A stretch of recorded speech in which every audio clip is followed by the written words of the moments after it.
फिर next methods of integration में आगे बढ़ते हैं और अगला मेथड देखते हैं, that is integration by substitution. Integration by substitution. तो इंटीग्रेशन बाय सब्स्टिट्यूशन इस मेथड में कुछ एक थ्योरम्स देखेंगे और फिर उससे रिलेटेड कुछ एक इंपॉर्टेंट पॉइंट्स अपने पास आएंगे। तो इंटीग्रेशन बाय सब्स्टिट्यूशन में पहले थ्योरम देख लेते हैं, that is I is equal to integration of F X dot F dash X D X. तो अब यहाँ पर हुआ ये कि जो इंटीग्रैंड अपने पास गिवन था, इस इंटीग्रैंड में एक फंक्शन एफ एक्स एंड उसका फर्स्ट डेरिवेटिव दोनों ही एज अ प्रोडक्ट गिवन है। तो जब भी अपने पास किसी भी क्वेश्चन में इंटीग्रैंड अपने को इस रूप का दिखेगा, तो वहां पर उस क्वेश्चन को इंटीग्रेशन बाय सब्स्टिट्यूशन मेथड से सॉल्व किया जा सकता है। अब इंटीग्रेशन बाय सब्स्टिट्यूशन मेथड से कैसे सॉल्व करेंगे, तो उसको समझते हैं सबसे पहले। तो अब ये जो अपने पास इंटीग्रेशन गिवन है, इसको सॉल्व करने के लिए सबसे पहला काम तो ये किया कि एफ एक्स को कुछ अज्यूम कर लेते हैं। तो यहाँ पर किया ये कि एफ एक्स को कह देते हैं टी। तो let F X is equal to T. अब यहाँ से एक चीज ये कंक्लूड कर सकते हैं कि जो टी अपने पास आया है वो एक्स का फंक्शन हो गया। इनफैक्ट ऐसे लिखा हुआ है T is equal to F of X या फिर T is equal to function of X. तो ये अपने को ऐसा दिखा। इसका नाम रख देते हैं इक्वेशन नंबर वन। अब इक्वेशन नंबर वन को दोनों तरफ एक्स के रिस्पेक्ट में डिफरेंशिएट कर देते हैं। तो इक्वेशन नंबर वन को डिफरेंशिएट कर दिया with respect to X on both sides. तो एफ एक्स का डेरिवेटिव तो अपने पास बन गया है एफ डैश एक्स, और टी का डेरिवेटिव एक्स के रिस्पेक्ट में बना D T by D X. अब एक काम ही करते हैं, डिफरेंशियल एलिमेंट डी एक्स से इस नई इक्वेशन को दोनों तरफ मल्टीप्लाई किया। तो नेट रिजल्ट अपने पास आया F dash X D X is equal to D T, और इसका नाम रख देते हैं इक्वेशन नंबर टू। अब गिवन इंटीग्रेशन आई में, मतलब यहाँ पर जैसे ही equation number one and equation number two का यूज किया, तो अब ये जो इंटीग्रेशन आई था कुछ कुछ ऐसे दिखेगा कि एफ एक्स के प्लेस पर तो टी आ गया है, और F dash X D x के प्लेस पे डी टी लिखा जा सकता है। तो अब यहाँ से हुआ ये कि अपने को टी का एक फंक्शन दिया गया है, मतलब टी को इंटीग्रेट करना है टी के रिस्पेक्ट में। तो अब टी का इंटीग्रेशन टी के रिस्पेक्ट में अगर देखा जाए, तो इसके लिए फॉर्मूला यूज किया जाएगा integration of X power N type. तो x पावर n का इंटीग्रेशन अपने पास बनता था x power n plus one upon n plus one plus integration constant. तो अब अगर यहाँ पर देखा जाए तो x के प्लेस पर t आ चुका है और n के प्लेस पर 1 है, और साथ ही साथ dx के प्लेस पर dt आ गया। तो इसका इंटीग्रेशन अपने पास कुछ कुछ ऐसे बनेगा, t की power 1 plus one upon one plus one, और प्लस एक इंटीग्रेशन कांस्टेंट आ जाएगा। तो इसका सीधा सा मतलब ये हुआ कि अगर मैं t को t के रिस्पेक्ट में इंटीग्रेट करूं, तो रिजल्टेंट मेरे पास बनेगा T square divided by to, और यहाँ पर इस फॉर्मूले का यूज कर रहे थे, और फिर प्लस एक इंटीग्रेशन कांस्टेंट आ गया। अब यहाँ पर बस एक काम अपने को ये करना है कि जो फंक्शन अपने पास इनिशियल गिवन था, एक्स का फंक्शन था, एक्स के रिस्पेक्ट में ही इंटीग्रेट करना था, तो रिजल्टेंट मेरे पास टी के फॉर्म में आया। तो अब यहाँ पर एक काम ही करते हैं कि जो सब्स्टिट्यूशन किया था हम लोगों ने, उसका बैक ट्रैकिंग कर देते हैं। तो अब जहां पर मेरे को टी दिखाई दिया, उसके प्लेस पर डायरेक्ट एफ एक्स लिखा जा सकता है। तो इस तरह से इस इंटीग्रल आई को लिखा एफ एक्स का whole square divided by two plus K. तो गिवन इंटीग्रेशन का रिजल्ट अपने को ऐसा कुछ कुछ देखने को मिला। तो ये था अपने पास F X dot F dash X D X का इंटीग्रेशन। अब इसी को थोड़ा सा और अगर इम्प्रोवाइज किया जाए, तो यहां से हुआ ये था कि अगर बात की जाए integration of F X dot F dash X D x की, तो ये अपने पास बन गया था F square x divided by two plus integration constant. तो अब इसको थोड़ा सा और इम्प्रोवाइज किया जाए, और इंटीग्रेशन कुछ अगर अपने पास ऐसे गिवन है, मतलब बात हो रही है F square x dot F dash x इस इंटीग्रेशन की। तो अब अगर इसको देखा जाए, तो यहाँ पर प्रोसेस बिल्कुल सेम अपने पास रहेगा जैसे हम लोगों ने ये पिछला वाला थ्योरम अल्टीमेटली हम लोगों ने इसको जब सिंप्लीफाई किया था, या फिर इस इंटीग्रेशन को जब इवेलुएट किया था। तो यहाँ पर कर ये रहे थे कि एफ एक्स को टी बोला, तो F dash X D x, ये तो डी टी में कन्वर्ट हो जाएगा। तो यहाँ पर जैसे हम लोगों ने पिछले वाले इंटीग्रेशन को परफॉर्म किया था, अगर वैसे ही इसको सिंप्लीफाई किया जाए, तो एफ एक्स को जैसे ही टी बोला, तो F dash X D x ये तो अपने पास डी टी में कन्वर्ट हो गया। यानी कि अब अपने को इंटीग्रेशन करना होगा टी स्क्वायर को विद रेस्पेक्ट टू टी। तो ये इंटीग्रेशन बन जाएगा T power three divided by three plus integration constant. तो यहाँ से एक चीज ये कंक्लूड कर सकते हैं कि अगर मैं एफ स्क्वायर एक्स को, in fact F square x dot F dash x को इंटीग्रेट कर रहा हूँ एक्स के रिस्पेक्ट में, तो मेरे पास रिजल्टेंट बन जाएगा F power 3 x divided plus integration constant. तो अब अगर इसी को जनरलाइज्ड फॉर्म में लिखा जाए, मतलब बात हो रही है कि अगर मैं इंटीग्रेट करूं F power N X dot F dash X D X को, तो प्रोसेस मेरे पास बिल्कुल सेम एज इट इज रहेगा। तो यहाँ पर मैं करूंगा ये कि एफ एक्स को सबसे पहले तो टी अज्यूम करूंगा, और इसका नाम अपने पास हो गया इक्वेशन नंबर 1। फिर इक्वेशन नंबर 1 को जैसे ही दोनों तरफ एक्स के रिस्पेक्ट में डिफरेंशिएट किया गया, तो एफ डैश एक्स ये मेरे पास बन जाएगा D T divided by D x. फिर इसको और सिंप्लीफाई किया तो F dash X D x D T में कन्वर्ट हो गया, और इसका नाम रख दिया इक्वेशन नंबर 2। अब जैसे ही गिवन इंटीग्रेशन में इक्वेशन नंबर 1 एंड 2 का यूज किया, तो ये अपने पास बन गया T power N D T. अब टी पावर एन का इंटीग्रेशन टी के रिस्पेक्ट में, तो ये अपने पास बन जाएगा T power N plus 1 upon N plus 1 और प्लस एक इंटीग्रेशन कांस्टेंट। और अगर टी की वैल्यू वापस से पुट कर दी जाए, दैट इज एफ एक्स, तो इस तरह से अपने पास इंटीग्रेशन आई मिल गया है। I is equal to integration of, in fact I की वैल्यू अपने पास आ चुकी है, तो ये अपने पास मिल गया है I is equal to F power N plus 1 division में एन प्लस 1 और प्लस इंटीग्रेशन कांस्टेंट। तो इसे as a generalized formula use किया जा सकता है। तो यहाँ पर हुआ ये था कि फंक्शन एंड उसका प्रोडक्ट, मतलब फंक्शन एंड उसके first derivative as a product integrand के रूप में गिवन थे। तो इसे इंटीग्रेट करने के लिए एफ एक्स को सबसे पहले तो टी कह दिया, और फिर उसके बाद एफ एक्स मतलब F dash X D x अपने पास डी टी में कन्वर्ट हो गया। तो इस तरह से ये जो इंटीग्रेशन था, ये अपने पास आ गया टी डी टी के रूप में। अब यहाँ पर हुआ ये था कि अपने को टी का इंटीग्रेशन टी के रिस्पेक्ट में करना था, तो रिजल्टेंट आ गया टी स्क्वायर बाई 2 प्लस एक इंटीग्रेशन कांस्टेंट। फिर वापस से जैसे ही टी की वैल्यू को पुट किया गया, तो गिवन इंटीग्रेशन आई की वैल्यू आ गई थी F square x by 2 plus integration constant. अब इसी का जनरलाइज्ड फॉर्म अपने पास ये गिवन था कि अगर F power N F dash X D X इसको इंटीग्रेट किया जाए, तो प्रोसेस अपने पास सेम था कि एफ एक्स को टी कह दिया, फिर F dash X D x अपने पास डी टी बन गया है। तो इस तरह से गिवन इंटीग्रेशन इस फॉर्म में कुछ एक रिड्यूस हो गया। फिर सिंपल यहाँ पर X power N type formula use हो गया, तो टी पावर एन का इंटीग्रेशन टी के रिस्पेक्ट में बन जाएगा T power N plus 1 upon N plus 1, provided N कभी भी -1 नहीं हो सकता। तो अब इस तरह से टी की जैसे ही वापस से वैल्यू पुट की गई, तो F power N X F dash X D X इस इंटीग्रल की वैल्यू अपने पास आ गई है I is equal to F to the power N plus 1 upon N plus 1 plus integration constant. तो अब इस पर बेस्ड पहले कुछ एक एग्जांपल्स देख लेते हैं।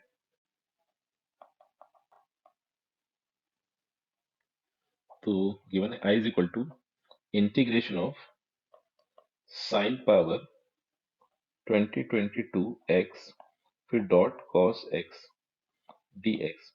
तो अब अगर यहाँ पर देखा जाए, तो साइन एक्स का डेरिवेटिव होता था कॉस एक्स। तो यहाँ पर हुआ ये कि अगर साइन एक्स एफ की तरह ट्रीट किया जाए, तो कॉस एक्स अपने पास एफ डैश एक्स बन गया। तो यानी कि यहाँ पर फंक्शन एंड उसका डेरिवेटिव इनफैक्ट जनरलाइज्ड फॉर्म में मौजूद है अपने पास।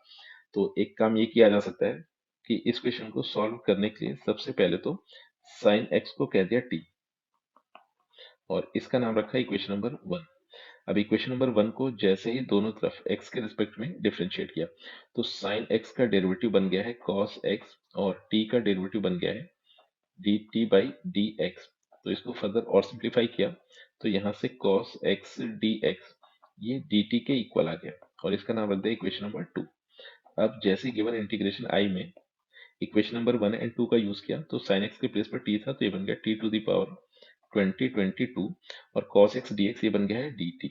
तो अब इस तरह से t पावर 2022 को dt मतलब t के रिस्पेक्ट में अपने को इंटीग्रेट करना है, तो रिजल्टेंट आ जाएगा t to the power 2023 divided by 2023 plus integration constant. अब जैसे ही t की वैल्यू वापस से पुट की गई, तो रिजल्टेंट अपने पास आ गया साइन की पावर 2023x डिवीजन में आ गया 2023 प्लस इंटीग्रेशन कांस्टेंट। फिर इस पर बेस्ड एक और एग्जांपल देखते हैं। तो क्वेश्चन में गिवन है I is equal to integration of tan x की पावर 20 24 और multiplication sec square x dx। तो अब अगर यहाँ पर देखा जाए तो tan x ये एक फंक्शन दिया गया और tan x का डेरिवेटिव होता था sec स्क्वायर x। तो फिर से यहाँ पर फंक्शन एंड उसका डेरिवेटिव दोनों एज अ प्रोडक्ट अपने को दिख रहे हैं। तो इसको भी सॉल्व करने के लिए सिंपल जो प्रोसेस अपने पास होगा वो ये था कि tan x को सबसे पहले t अज्यूम कर लेते हैं और इसका नाम रखा है इक्वेशन नंबर 1। अब जैसे इक्वेशन नंबर 1 को दोनों तरफ x के रिस्पेक्ट में डिफरेंशिएट किया तो tan x का डेरिवेटिव बन गया है sec स्क्वायर x और t का डेरिवेटिव बन गया है dt डिवाइडेड बाई dx। और जैसे इसको फर्दर सिंप्लीफाई किया तो sec स्क्वायर x dx ये बन गया है dt और इसका नाम रख देते हैं इक्वेशन नंबर 2। अब जैसे ही गिवन इंटीग्रेशन में इक्वेशन नंबर 1 एंड 2 का यूज किया तो tan x के प्लेस पर तो आ गया है t और इसकी पावर बन गई है 2024 और sec स्क्वायर x dx ये बन गया है dt। तो इस तरह से t टू द पावर 2024 को t के रिस्पेक्ट में जब इंटीग्रेट किया गया तो रिजल्ट आ गया t to the power 2025 divided by 2025 plus integration constant. अब अगर t की वैल्यू को वापस से पुट कर दिया जाए तो रिजल्ट आ गया अपने पास tan x की पावर 2025 डिवीजन में आ गया 2025 और प्लस इंटीग्रेशन कांस्टेंट। इसी पर बेस्ड एक और एग्जांपल देखते हैं। तो क्वेश्चन में गिवन है i is equal to integration of ये अपने पास बन गया है sin x to the power 2024 और डिवीजन में गिवन है cos x to the power 2026 dx। तो अब अगर इस क्वेश्चन को और ये जो क्वेश्चन अभी हम लोगों ने सॉल्व किया तो इनफैक्ट इन दोनों क्वेश्चंस को देखा जाए तो ये दोनों ही क्वेश्चन सेम है। अब सेम कैसे उसको समझते हैं सबसे पहले। तो ये जो साइन पावर 2024 था और डिनोमिनेटर में कॉस पावर 2026 है तो कॉस की पावर 2026 को 2024 एंड 2 में ब्रेक कर दिया।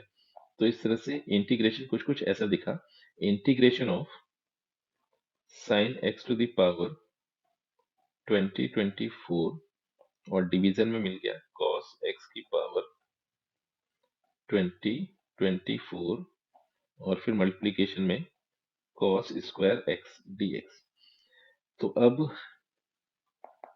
जैसे यहाँ पर आइडेंटिटी का यूज किया तो sine power 2024 upon cos power 2024 तो इसको तो लिखा जा सकता है sine x upon cos x की पावर 2024 और फिर मल्टीप्लीकेशन में 1 अपॉन cos स्क्वायर x बना था जिसको लिख दिया गया है sec स्क्वायर x dx।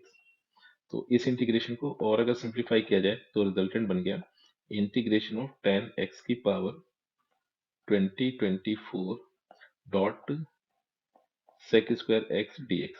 तो ये एग्जैक्ट पिछला इक्वेशन बन गया अपने पास tan power 2024 and sec square x। तो डायरेक्ट इसका रिजल्ट लिखा जा सकता है डायरेक्ट इसका आंसर लिख सकते हैं दैट इज tan x की पावर 2025 और डिवीजन में मिल गया 2025 और प्लस एक इंटीग्रेशन कांस्टेंट। फिर इस पर बेस्ड एक और एग्जांपल देखते हैं। तो क्वेश्चन गिवन है i is equal to integration of sine inverse x और डिवीजन में आ गया square root of 1 minus x square dx। तो अब जैसे ही अपने पास क्वेश्चन दिखा तो एक काम ही करते हैं इसको थोड़ा रीअरेंज करके ऐसे लिखते हैं। तो ये आ गया अपने पास साइन इनवर्स x और फिर मल्टीप्लीकेशन में आ गया 1 upon square root of 1 minus x square dx। तो अब अगर इसे देखा जाए तो यहाँ से एक चीज तो अपने पास ये आई कि साइन इनवर्स x का डेरिवेटिव होता था 1 upon square root of 1 minus x square. तो अगर ये fx की तरह ट्रीट हो रहा है तो 1 upon square root of 1 minus x square F dash X की तरह दिखा अपने को। तो अब fx और f डैश एक्स दोनों ही प्रोडक्ट के रूप में दिख गए। तो यानी कि इस क्वेश्चन को भी इंटीग्रेशन बाय सब्स्टिट्यूशन मेथड से सॉल्व किया जा सकता है। तो इसे सॉल्व करने के लिए एक सब्स्टिट्यूशन कर लेते हैं कि साइन इनवर्स x को टी कह दिया और इसका नाम रखा इक्वेशन नंबर 1। अब इक्वेशन नंबर 1 को जैसे ही दोनों तरफ डिफरेंशिएट किया x के रिस्पेक्ट में, तो साइन इनवर्स x का डेरिवेटिव हो गया स्क्वायर रूट ऑफ, मतलब 1 upon square root of 1 minus x square, और t का डेरिवेटिव बना dt बाई dx। अब फर्दर इसको सिंप्लीफाई किया जाए तो 1 upon square root of 1 minus x square dx, इसको dt लिखा जा सकता है, और ये आ गया अपने पास इक्वेशन नंबर 2। अब जैसे गिवन इंटीग्रेशन में इक्वेशन नंबर 1 एंड 2 का यूज किया, तो गिवन इंटीग्रेशन बन गया है साइन इनवर्स के प्लेस पर t 1 upon square root of 1 minus x square dx, इसके प्लेस पर आ गया dt। तो मतलब t को इंटीग्रेट करना है t के रिस्पेक्ट में, तो ये बन जाएगा t square divided by 2 plus integration constant. फिर ये अपने पास आ गया i is equal to sine inverse x का whole square divided by 2 plus integration constant. फिर इस पर बेस्ड एक और एग्जांपल देख लेते हैं। तो i is equal to integration of natural log of x divided by x dx, ये इस तरह से गिवन था अपने पास। तो एक काम करते हैं, इसको थोड़ा सा रीअरेंज करके अगर लिखा जाए तो ये बन गया integration of log x multiplication में 1 अपॉन एक्स dx। तो यहाँ पर जो log यूज किया गया विद बेस e है। तो अब यहाँ से अगर देखा जाए तो log x तो एफ एक्स की तरह काम कर रहा है, 1 अपॉन एक्स, ये बन गया है एफ डैश एक्स। तो फंक्शन एंड उसका प्रोडक्ट दोनों ही एज अ प्रोडक्ट अपने को दिख गए। तो इस इंटीग्रेशन को सॉल्व करने के लिए जो सब्स्टिट्यूशन यूज किया जाएगा that will be log x is equal to t, और इसका नाम इक्वेशन नंबर 1 रख देते हैं। अब इक्वेशन नंबर 1 को जैसे ही दोनों तरफ x के रिस्पेक्ट में डिफरेंशिएट किया, तो log x का डेरिवेटिव 1 अपॉन x बन गया, t का डेरिवेटिव dt बाई dx बन गया। और इसको थोड़ा और सिंप्लीफाई करें तो 1 अपॉन एक्स डी एक्स, इसको लिखा जाएगा डी टी, और इसका नाम रख देते हैं इक्वेशन नंबर 2। अब गिवन इंटीग्रेशन में इक्वेशन नंबर 1 एंड 2 का यूज करके गिवन इंटीग्रेशन बन गया t टाइम्स डी टी, मतलब log x के प्लेस में t आ गया and 1 upon x D x, इसके प्लेस पर आ गया है dt। तो t का integration with respect to t, ये बन जाएगा t square divided by 2 plus integration constant. अब जैसे t की वैल्यू वापस से पुट की गई दैट इज log x, तो इंटीग्रेशन i की वैल्यू आ गई है log x का whole square divided by 2 plus integration constant. तो ये गिवन इंटीग्रल की वैल्यू है।